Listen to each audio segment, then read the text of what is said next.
On this episode of Blending Bourbon, Dixon and I have a conversation with Michael Paladini from Penelope and talk about all of the things happening in his world. Blending Bourbon is the podcast that takes you beyond the barrel and behind the scenes of the whiskey industry with master blenders Dixon Deadman and David Mark Young. Welcome back to another episode of Blending Bourbon.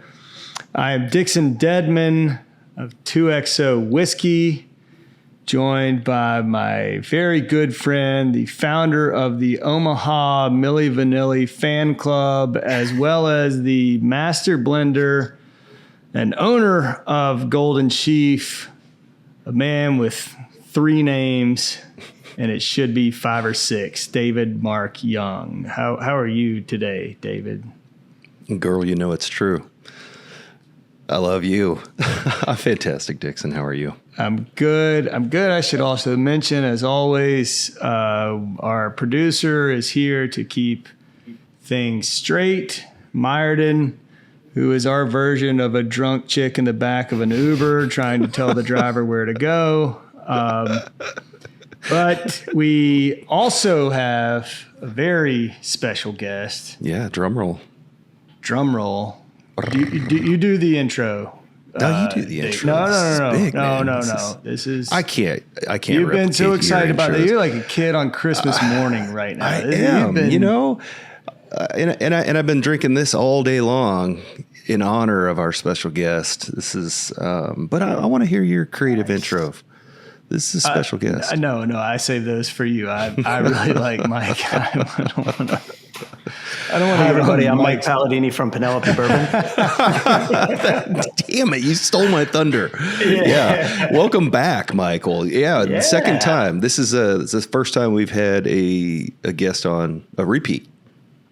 Dude, I appreciate you guys having me on, man. I had a blast the first time. I don't know what that says about you, that you were. Do you not remember being most people on? Are like, hey, you want to come back on? They're like, no. Yes, of course I do. Don't put me through that again. Technically, if I come on one more time, I'm a co-host. True story. True. Yeah. What was it? That was like with the Regis. What was it like? Not Regis and Kelly, but Kelly and like there was like a million like Ryan. What's the guy's name from American Idol? I'm just Seacrest. Ryan Seacrest. They had all these folks, and it was like I think there was like a joke like if you do it 3 times, you're basically the host. Yeah. But no, thanks for having me back on, man. Appreciate it. Thanks for joining us. You've been busy. You've been very busy. I think you were on back in September, perhaps, time frame. So yeah, it's been almost a year. Fall. And it's been a busy year for you. You've done a lot of great things, and we're anxious to talk about it. Yeah, no, it's been just kind of a crazy first half of the year for sure. And I was just on the phone like 30 minutes ago. I can't believe it's like summer is over. That's it. Right. Yeah. And it's like you get excited. The leaves are changing. Going to get some cooler weather. And then just being in the bourbon business, you're like, oh my gosh, it's going to be bonkers. It just gets nuts starting in October. I know, man, but I'm going to tell you this, and I think I'll wait to get into this in a little bit. But in my experience, what you have just gone through, like I don't even remember that period of it was nonstop. It was so many sleepless nights. It was such chaos and craziness and anxiety and excitement. And I felt like every time things were going the way I thought they should go, something. I mean, that like there's not a part of my life. And I was telling my wife and I were talking about this last night. 'Cause I was like, yeah, Mike Paladini's coming on the podcast and telling her your story and what's going on with you. And I was like, for me, like running, that part of my life, that transaction, transition, acquisition part of my life, easily number one kind of most stressful and chaotic and I feel like I kind of lost myself during part of that. Like I don't, and I lost time, and I lost, and Couple and she more was gray like, hairs. You see yeah, here? yeah. And she's like more so. So one of the big, probably the second was running a business, a hospitality business through COVID. Like that was Bonkers. But it still doesn't compare to, to that. Yeah. And I mean, man, I feel for you. I can't, I know that sense of relief. Like I know that sense of, I don't know this necessarily relief. It's just like, okay, we finally got across a finish line, and that's sometimes that finish line seems really close, and sometimes it seems really, really, really far away. Well, that's a great question though. Have you experienced any relief, or has it ramped up? Well, I'll kind of back up a little bit. So, obviously we had the transaction, which was, it's always, that was crazy. But I had started this process of, this is going back to well before the stuff that went down even wasn't even a thought. This is like late last year. We were planning on moving. So we were in the process of like building this house, right? And this started in 2022. We were, we've been in our old house for about 10 years. So that's going down in the background, right? Yeah. I got this new house thing going on, and this is crazy. So, I'll never forget this because there was a lot of things happening, and not to mention you got 2 young kids too, and Danny's got 3. So that's, all under the age of 4, which is wild in itself. Yeah. So we had 5 kids under the age of 4, just running rampant. So the week that we closed with MGP, I had closed on my new house on a Monday, closed on the business on a Wednesday, moved on Friday, and then closed on my old house the following Tuesday. Wow. Check. Yeah, no kidding. So it's like, and just moving alone is a stressful situation. Yeah. Yeah. Well, I would like to back up a little bit, because I think like I want to hear your take on this. Like I just, because I haven't been in where you are, because, like most reports are that it was $1 gajillion, and, we weren't even close to that. We were, but I'm teasing, but when we talked the last time, like the last time you were on the show, and the last time we talked, one of the things that I've taken from our conversation and talked to a lot of brands that are starting up and doing, their own thing was, and I said, I've said, hey, so did you get into this with, like, did you say, this is my like this is our competitor, like this is the brand we want?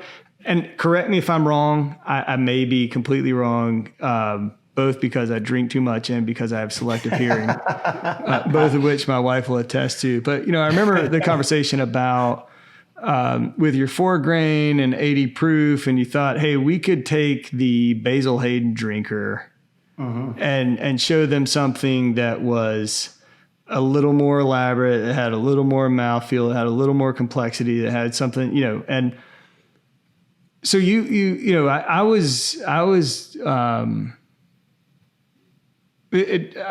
not taken by surprise, but I thought it was great that you really got into this with like, this is who we are, this is kind of where we want to go, this is how we want to build our program.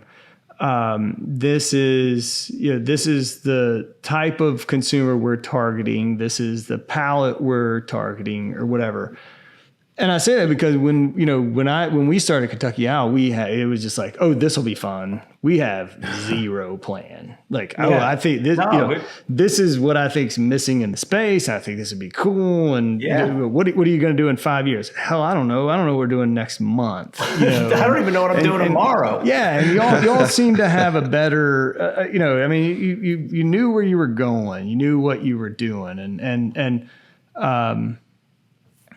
I think that kind of is proven in what you've accomplished with where you are now in this new situation. But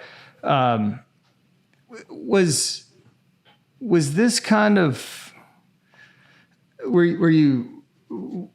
was this part of the plan? Was a larger partner, a bigger engine? That's what I always call it. I mean, that was my deal with Stoli. It's like I got to a point I needed a bigger engine. Like we were racing, I could see that we had the potential, but we didn't have the bandwidth to get where we needed to go. Were you kind of like taken off guard, or was this kind of like, this is cool? This just kind of happened. Yeah. I've had, I had started a mattress company before this that did very well. And we sold last year to private equity. And that was my brother and I, and my dad too. So we just, we've always had that entrepreneurial thing. No matter what, any business we create it to be profitable. You want to create, whether it doesn't matter if it's bourbon, beds, or you're selling pens. You want to, you have to create a sustainable business as if you're going to have it for the long run. That is what I keep telling my wife about my OnlyFans page, and she doesn't get it, but there it is. Profitability, EBITDA. Right. Baby, Bill's got to get paid, That's right, man.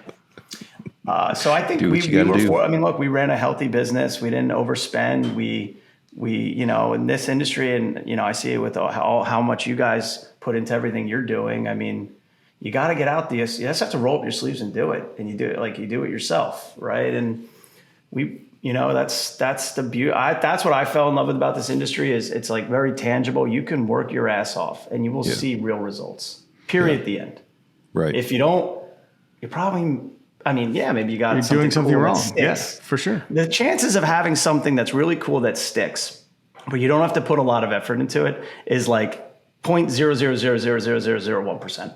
Right. I mean, it's like almost impossible because of the 3-tier system and the vast amounts of distribution and the just bigger suppliers and everything. So I fell in love with that because I was, we didn't mind the hustle. I didn't care about doing a tasting on a Friday in the middle of nowhere when my, Penelope at the time is like 3 months old and getting kind of like shunned at, just trying to get people to try it. Right. And in 2019, I must have done 250 in-store tastings in 2019. Wow. No, I love it. I mean, you talk, I remember, you were selling whiskey out of the back of the trunk of your car. And which is badass too, by the way. Right. It's kind of just cool. Like it was a cool thing. You buy it, and I had QuickBooks. I'd be like, here, man, just sign the QuickBooks, and I'd go just get it from the car. It was a nice little setup, easy on the delivery too. It was very, very customer service friendly. Yeah, I mean, shipping costs are low. Shipping costs are low. Yeah, no, it was fun, but it's I've always loved that kind of tangible aspect to it. Like, get out to market, and just got to do it, I guess. And I know you all are doing it as well. I mean, you totally get it. So, like, I have a million questions, but David, I need to. I monopolized about every episode when we have a guest, and I want to be respectful of your beauty and your brilliance. So. You talking to me? Yeah. No. Yeah, go fast before I say something mean. Talk away. Yeah. No, I want to hear. You have a story, don't you? I want to hear your story. Well, I get to the story, but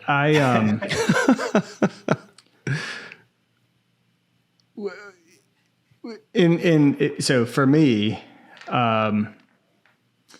we were approached a couple different with a couple different opportunities, and they didn't pass the smell test. Like right out of the gate, they didn't pass the smell test, and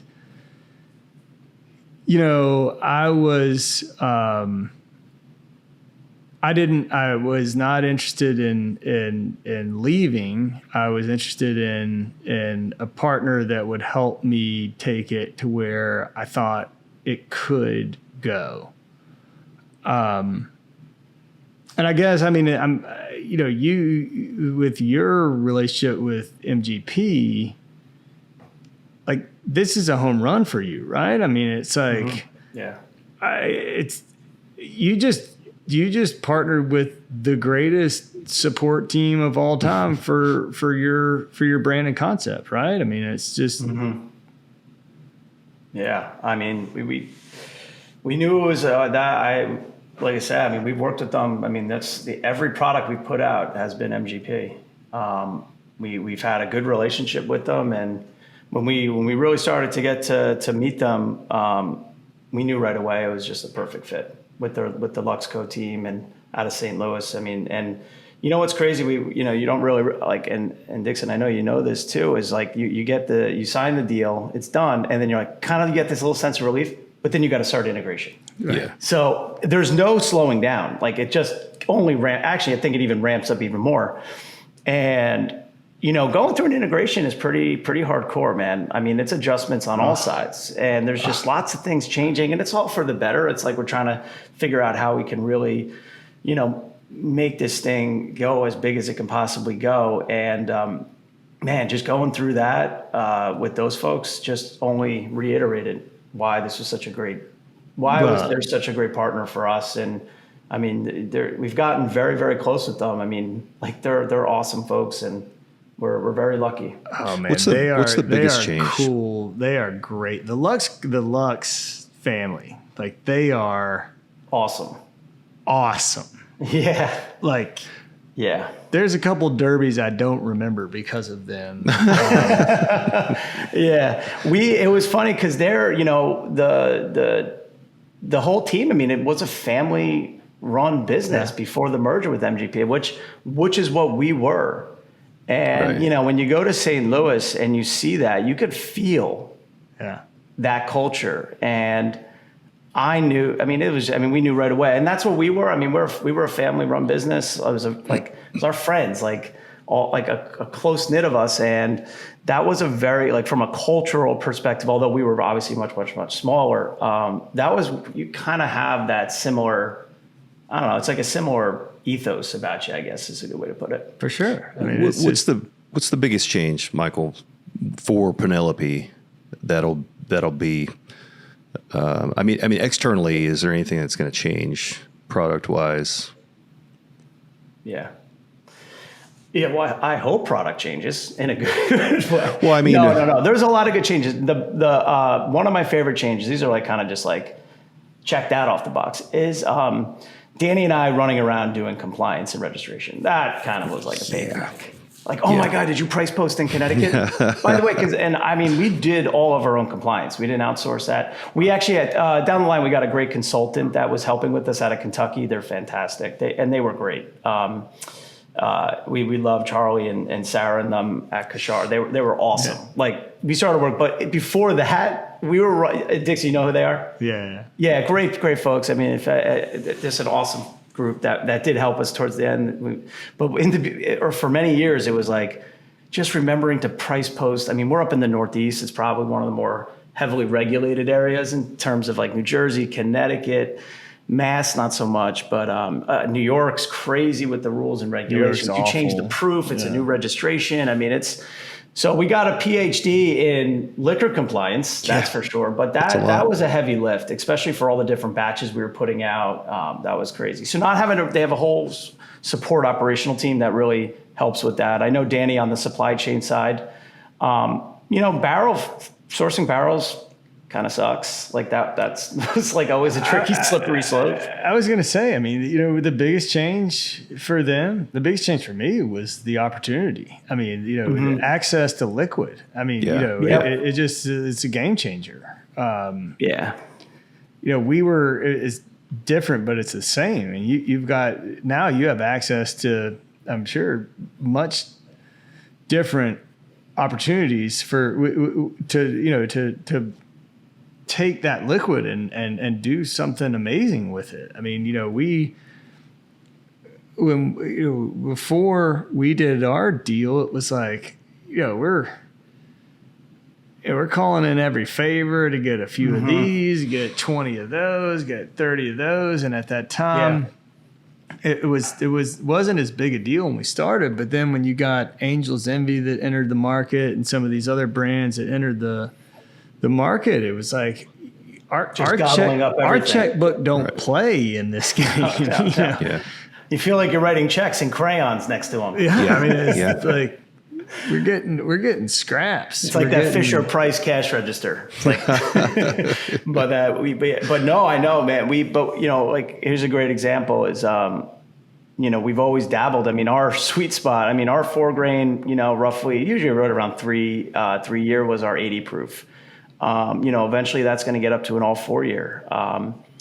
Our barrel strength batch 16. So that just kind of starting to come out right now.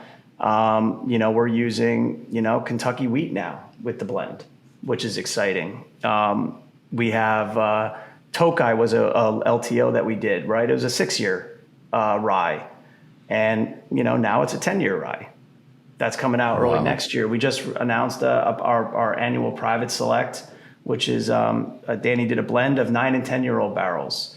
And if you go up and down the line, I mean, it's just, pricing stays the same, and all of our products just got to bump a significant upgrade because of that accessibility. I mean, we're like kind of kids in candy store right now. It's just we've never had anything like that type of exposure to that type of liquid, and it's made it's just a different world. It's not like any less fun or different. It's just different, and I think different's good, and we're very lucky about it, so it's cool.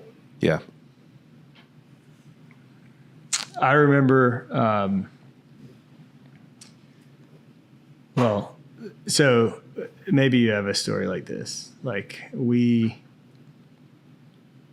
have multiple parts of this story, but you come in, you have all these beginning conversations, right? Like it's this kind of little dance you have, and you go back and forth, and there's the dance, and then you finally get to a place where you're happy, and you sign this one document, right? Like you sign this first document, and you're like, yeah, this is amazing, this is great, wow, we got so many cool things to do and opportunities and all that stuff. And then the lawyers get involved. Like, no offense to any lawyers out there, but I mean, like you kind of do the agreement like on principle and what it's going to be, and then all the shit starts coming out. And it's like, David, do you know what a red line is? Oh. Yes. Or markup. And it's like a bad word. I just wake up to like 17 of these things, and the pay is like, oh, who spilled blood all over it's like, oh my gosh, what it looks like a little scene at a CSI Miami. What is going on here? Is like we're changing, like we're moving a comma, or this is insane, and arguing about terrorists or whatever, and like all this crazy stuff that they're putting in this. And I was like, this is never going to end. Like, this is never going to end. There was like for us, it was like 3.5 months of the red lines. The red lines are flying around, and it's just they were like, we need to, have you had a chance to look at the most recent? And I was like, There's another one? I haven't found anything different in the last 47. Like, I don't know what is going on here. This is maddening. I mean, I thought selling a house was bad because you just had to get a home inspection and things like that. Like, this is it was deal. next level.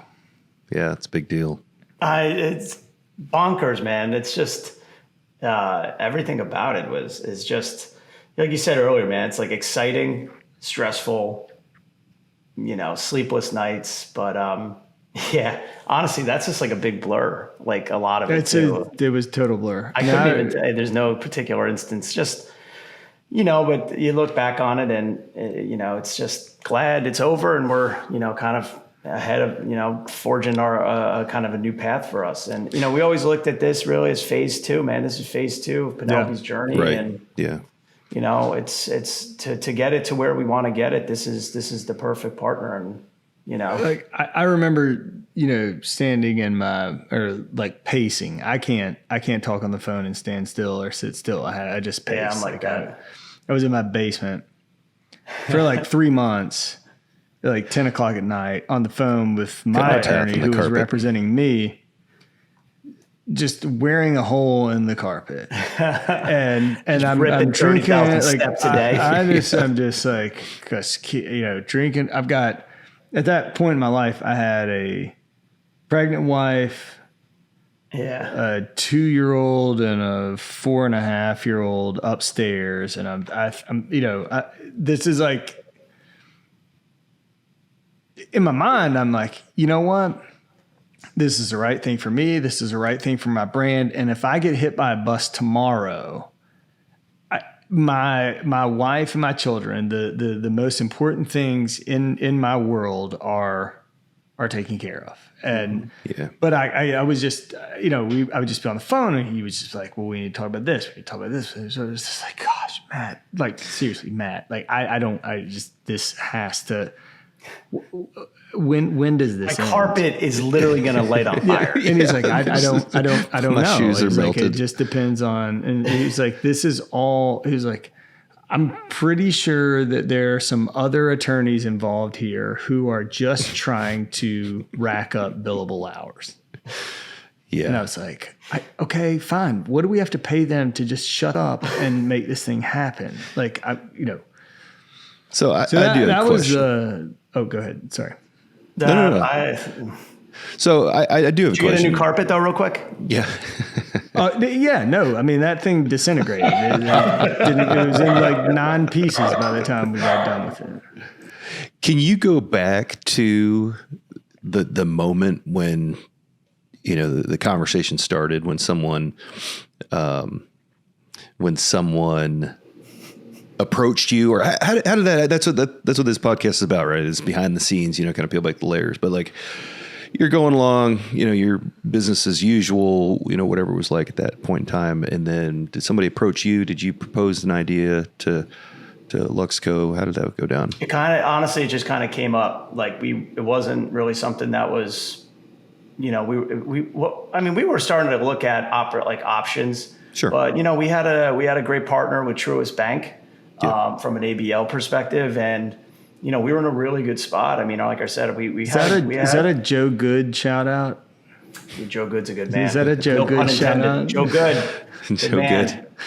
Pun intended, but yeah, Joe's the best, and Cody and those folks, we always had a good rapport with them. But yeah, it just we kind of popped up, and it just was just a great opportunity for us. And so we just wanted to, really go full force and make it happen. And so it was, it just happened so fast. I mean, it was, like I said, we were talking, and the next thing you know, here we are, and we're a part of Luxco. And I mean, I couldn't even tell you when someone's like, hey, this is just yesterday, someone mentioned like something that we were talking about back in February.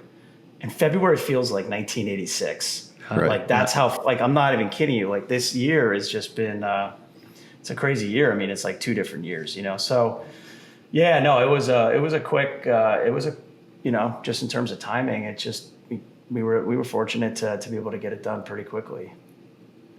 Good. That didn't get too deep in the weeds though for you, did it, David? Yeah, I'll make up my own backstory.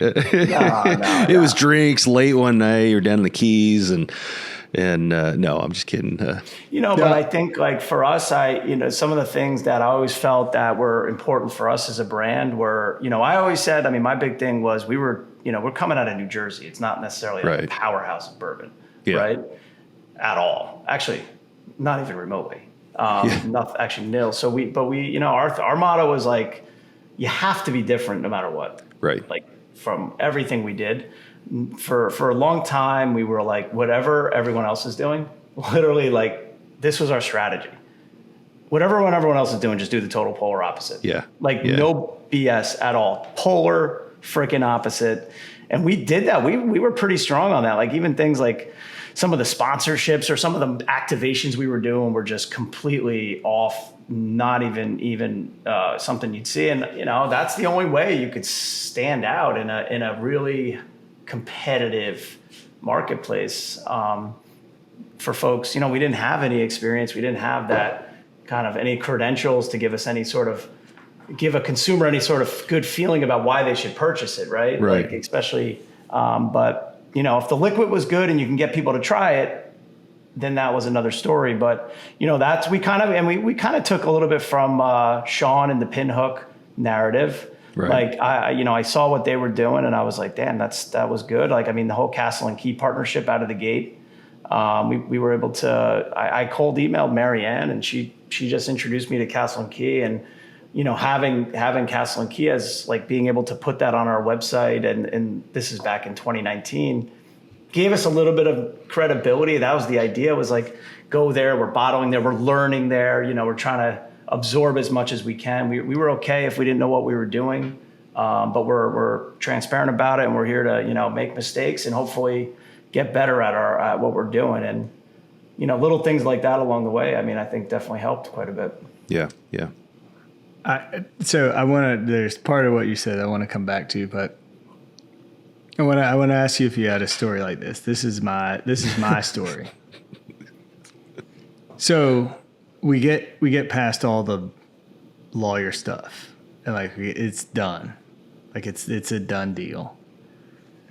And so they said, Dixon, we want you to come to New York. Like we need you to come to the office. Really, really spend some time with the team. Which I was like, okay. And then spend time with the team was like 2 hours. I was like, oh, that's okay. Got it. So I remember flying up to New York, and I was connecting and somewhere, and I get this call.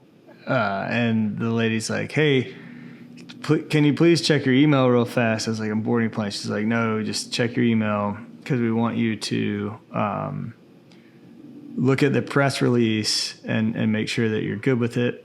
And so I was like, okay, I'll sit down, like check, look at it. It's like, it's great. So I fly in, I'm not meeting with them till the next day. I did not know New York at that time in my life. I stayed way down at the Marriott, like right next to the Tower Museum, the Financial Center Marriott. Yeah, way down there. Yeah. Mm-hmm. And get in. I was like, and they're like, just all your expenses are on us. And I was like, what's that mean? And they're like, yeah, it's like dinner, your hotel, like we got, just bill it back to us. It's like splurge. Okay, this is awesome. You just let this redneck. I'll take the surf and turf. Yeah. Went to this bar that somebody recommended called American Whiskey. It's on the west side. Yeah, and that guy's a Georgia grad. We did some events there later, but great bar, great food, great dinner. It was the night before a Rangers game. It was packed. Yep. It was it's a good spot. And got up the next morning, and it was one of those, like, I was like, man, I just woke up in New York City. And what am I doing? You know, and I was like, I'm just going to go. And I just took off walking. And I think somewhere around 10 o'clock, like that hit the news wire. Like it went across the wire that morning. And I was just walking kind of in my own thing, trying to process this huge life-changing moment, like, and all that was going on. And my phone is just like, zzz, zzz, zzz. I mean, it is going nuts. Calls. I feel like everybody I know was calling. And, you know, I just said, I can't deal with this right now. You know, I mean, it's like, I can't field all these calls. I remember one of the best text messages I got was from Drew Colesveen. Do you know Drew? You know Drew? He's a master distiller at Willett. His family is, you know, Drew. I never met him, but I know. So Drew texted me. He was like, "So Stoli, huh?" He was like, "If you start making flavored whiskey, I'm gonna kick your ass." I was like, okay. That's actually really funny. and it was this like kind of surreal day or morning. That day was wild. And like everybody I know, but I'm not ready to talk. I'm not ready to discuss. I'm still processing myself. And I was sitting in this restaurant having a sandwich and a glass of wine, trying to like pump myself up for this meeting I was going to go to. And this the bartender's like, "Have you ever heard of Kentucky Owl?" And I was like, "That's pretty badass." Yeah. I was like, "Yeah." And he was like, "They just sold." He was like, we keep trying to get bottles in here. We're buying them on the secondary market. We can't get them. And they they just sold. And I was like, "You don't say." I know a guy. How That's about actually that? really funny. And That's eventually, like, I told the guy what was going on. This bartender, he comes out, like, we're taking pictures, all this stuff. And he was like, I told him, I was like, "I've got to be at a meeting with the global CEO and like the whole team at 2:00. And I was like, "But I got to go change first." And he was like, "Dude, it's 12:45. And I was like, "Yeah, I know, but how far away can that be?" And he was like, he called me a cab, and because I was way downtown and there at 57 and Lex. And he was like, "Get your ass in." He was like, "Lunch is on me. Get your ass in a car. Get the your stuff. Like, get up there." Wow. And he starts hosing you down with the little the gun with water. "Here, just wash your hair here. I got you." Yeah, exactly. He's like, "You want a wet wipe?" Yeah. And but that you were talking about kind of the that, like walking into that for the first time, and it was great. It was like, "Hey, meet everybody. This is great. We're all together now. We're family. This is going to be awesome." And then it's like, let's get down to brass tacks. Like, what are we doing next year? What are we doing the year after that? What are we doing the year after? And I was like, whoa, okay. I can. Yeah, dude. No, that's funny, man. That day, the day it hit the wire, I think was in early May. And yeah, it was nuts, man. Maybe it was fortunate. I was also dealing with the house stuff, at the same time. So I remember when it hit the wire, I just kind of like put my phone on silent and just started like cranking away at like something to do with the house. And I was talking to my wife. We were like, literally, I just went all in on the house. I was like, I gotta really get this done. Like, this is. So I was kind of like cool, like, and I think it was a way for me to like divert like some of the emotions and some of that. And I started banging away at the house stuff, and then maybe like an hour or two later, I looked at my phone, and there was like 19,782 texts, 4,700 calls, 20 million DMs. Wow! And you're just like, whoa! And incredible. I just needed to like that, like kind of hit home, and you're like, wow, this is a little crazy. So it's impossible. I mean, it was, it's humbling. It's nice that you got such great support and, folks from the community and just people you've met along the way and family and friends and folks you've known for a while. Yeah. And And then you just, I think it was the next day or the day after, I don't have a cool story like that where the guy, I wish I had a better story. I mean, yours is cool. My story stinks. Dixon gets better every time I was he at my tells house working on like something boring. You're at least kind of bullshitting with the bartender. You guys, yours is good. Mine wasn't as good, but yeah, man. And then your thumbs are about to fall off the next. I think I started getting back to some people like the next day or something. I just wanted the day to decompress. It might have been 2 days later or something, but it was wild, man. That's something you'll never forget that for the rest of your life. But also, I wonder if you had this feeling, like for me, and I hope for you, because I won't say that we did the same. It's not the same, but it's kind of the same. Like you created this brand, you named it after your daughter, like it's something that is incredibly special and important to you, and you didn't phone it in. Like you didn't, like you guys worked your asses off right on this thing. And like there's that part of people that are like, oh, you're just trying to go to the highest bidder, you're trying to do that stuff. And it's like, no, man, like we built something. We were successful because we worked really hard. We really poured ourselves into it. Mm-hmm. And somebody recognized that and said, hey, this is something worth investing in because it can be bigger and better with help. Yeah. Mm-hmm. Like, yeah, there were two things. It was like, yeah, I kind of, now we've squandered every penny that we made from the sale of Kentucky Out. I mean, we spent it, we like lavish vacations. Horse gambling. Yeah. I mean, all the really. Bought all the expensive whiskeys. I'm hanging out parlays. Yeah, you and Phil Mickelson just ripping I'm on my way parlays. to my other job delivering pizzas here in just a second. But it was that one that I felt like I had done something that for my family.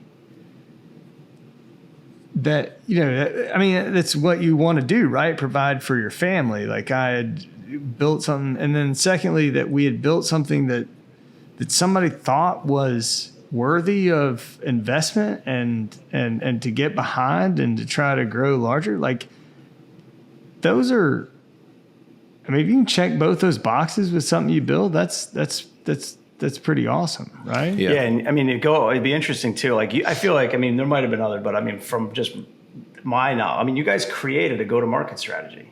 Like, you created a playbook that folks could follow or do, which I've seen folks follow or do.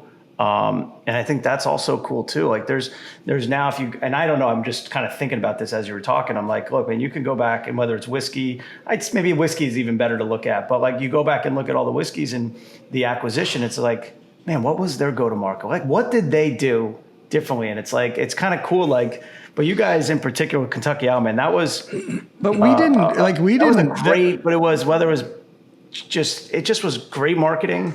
It was a cold call, great execution. Though. It wasn't. It's like you. Like it wasn't. We didn't seek them out. We weren't like we didn't put a shingle in the front door. Like it was a straight cold call, and it's like, okay, that's kind of a testament to what we built. That somebody would come and say, hey, you know what I mean? Like I get all these investors now, or all these clients, and all they want to know is like, okay, if we invest this, can you give us the roadmap for X, Y, and Z so that we can then take that product and hang a shingle out front and say for sale? And I was like, I don't know how to do that. Like I don't,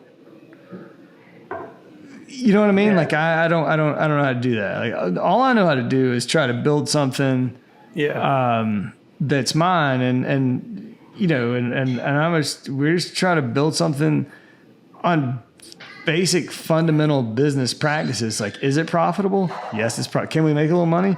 Absolutely. Can we have fun while we're doing it? Sure. You know, and then. Yeah, I mean, that's true. I mean, we kind of took just simple stuff like, hey, man, just try to put out a good product at a good price. Yeah. And back it up with some good customer service. And, you know, that was just the fundamentals. And have a good time drinking with people, right? And have a great time. Have a great time. It was a double win. Yeah. But with the wifey and everything, I was like, let's work, you know, it's like, oh, got to do it. Meanwhile, I'm like going to whiskey festivals and it's awesome. Right. Yeah. But, you know, it's work. It's not the worst thing. I hate to miss I always say that. I was like, well, it's work. But it never doesn't feel, I mean, if you really love it, like, which we all do, I mean, it doesn't feel like work, which you're going to be living and breathing this thing 24/7. And I guess if you're not into it, that's probably a problem. Well, I mean, not now, right? I mean, like, so how big a yacht are you buying?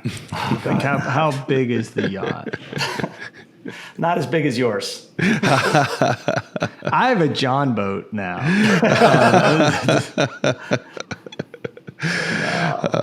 I'm here. You know, it's funny. I've never been Danny actually is real into boats. He's had a boat before and all this other stuff. I'm more of I like to have friends that have boats. Right. No, this is the story I was alluding to earlier, Mike, when we were talking, and because I tease you because I know where you are. I was at this event 3 years ago.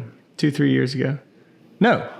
Take that back. Because it was after I had left Kentucky Owl, and it was a great event. But this guy had a lot to drink, and he was one of those. The more he drank, the more of an authority on everything he became, and he kind of corners me. I think I know a few people like that. Yeah, and he looks at me and he says, you know, I don't really understand, you know, what your problem is. Like, nice to meet you too. Like, take a poke at me. I got 99 problems, but a bitch ain't one is what I wanted to say. But he said, you know, you've just left Kentucky Owl. And he was like, "What did you expect?" And I was like, "I don't follow." And he was like, "They paid you $170 million, and you don't expect them to increase the volume and try to make they got to make that $170 million back." It kept saying $170 million, and the first 5 times I heard it, I was like, clearly he's got a speech impediment or something is not, but you know, I finally looked at him and I was like, okay, I no disrespect here, my friend, but if I got $170 million, do you think I'd be hanging out with this bourbon group in Bardstown on a Thursday night? Like it is unbelievable to me, you know, what these people like. I don't know what, I don't say these people, but I was like, no. First of all, you got a few too many zeros in there, and it's a different situation. A couple too many cocktails, and things happen differently than whatever you're reading on Facebook or hearing somewhere. It's like that you know. Yeah. And it is so hard because people are like, oh, it's like you hit the $1 billion, you know, Mega Millions. It's like that was pretty big too the other week. There's business. It doesn't. I don't know. It's just it's funny. I mean, it's like I'm sure you're dealing with it too, and that's why I keep teasing you because everybody just acts like oh, okay, you just became like the equivalent of a, I don't know, oligarch or something like that. It's like it doesn't work like that. Nah, I mean we're just the same person. I mean, not, you know, still. I mean, I'm still cranking, we're still grinding, still working hard. But you know, we worked hard, man. Look, you know, we got no regrets, and we're just keep forging ahead. And I think that's where you know, we just gotta just keep being us and doing what we're doing, man. And I don't think, you know, that's how I always take it. That's you know, so it's different sure. though, you know, it's definitely different. And you know, but look, man, we worked hard. We all did. We all do. We still do. Worked hard. And you deserve everything that happened. Stick to your guns. Could not be happier for you. By the way, you could do, you know, I used to work in tech, and look, man, I've seen a lot of shitty tech business models that sell for a lot of money, and they got shitty business plans and they don't make money. Right. So, you know, I'm glad you know, it's kind of just, it's fun, man. We're excited for phase 2. No, I mean, you've got this amazing opportunity to take what you have established and run with it. I mean, it's that idea that, like, okay, we needed a bigger engine. We need a bigger driving force behind us. We need access, and we need, you know, and it's awesome. And the people all across, you know, the people that love what you're doing, they're, you know, you're going to keep your thumbprint on it, and it's going to be amazing. And I couldn't be happier for you, man. No, I appreciate it. Yeah. Next time we're down in Kentucky or David, when you're there too, man, let's all meet up. Absolutely. It'd be awesome. Yeah. And just want to say, I appreciate that, Dixon. Appreciate you taking the time to, you know, spend time with us. I know you're even busier now. And even Mike, you know, I got to tell you, just, you know, responding to text messages and calls, you know, I greatly appreciate, you know, it's an honor, you know, and humbling for me to be in the presence of greatness, you know, the both of you guys, what you've accomplished. No shit. I'm not blowing smoke. You know, I just want to say thanks, because it takes, you know, you both have been leaders and influencers, you know, disruptors in the industry. And, you know, there's some powerhouse going on right now in this podcast, and it's great to bring it all together and be able to understand behind the scenes. So appreciate you taking the time. Congratulations again to you and Danny and Team Penelope and the new family. And we look forward to having you on a third time to make you an official honorary co-host. Yeah, for sure. I'll tell you though, David, I follow you, man. I'm seeing what you're doing, man, and it's awesome to see. Well, thank you. You're out there doing it, man. And I know good things happen to good people, man. And just keep doing it, man. Keep banging out great products, because I'm loving what you're doing. I love following your journey, and it's awesome to watch, man. And say, Dix, I love the packaging on the feed. You know, I got to try Golden Sheaf. I would love a bottle of 2XL, but I'm going to go get one. I know you're in Jersey. I'll go pick one up. I'm going to hit you. Packaging is spot on too. In a couple weeks, I'm up there. Maybe we can connect. Text me, just let me know. I'll come meet up. For sure. All right, gents. Everything's 20 minutes away. Everything is, It's like Omaha, Nebraska. Awesome. Well, thank you guys. I appreciate it. No, thank you. Congrats. Thanks for joining us. Again. Don't forget to like, share, subscribe, comment, everybody. Thanks, Michael Paladini. Dixon, thank you. Have a great day. Cheers, everybody.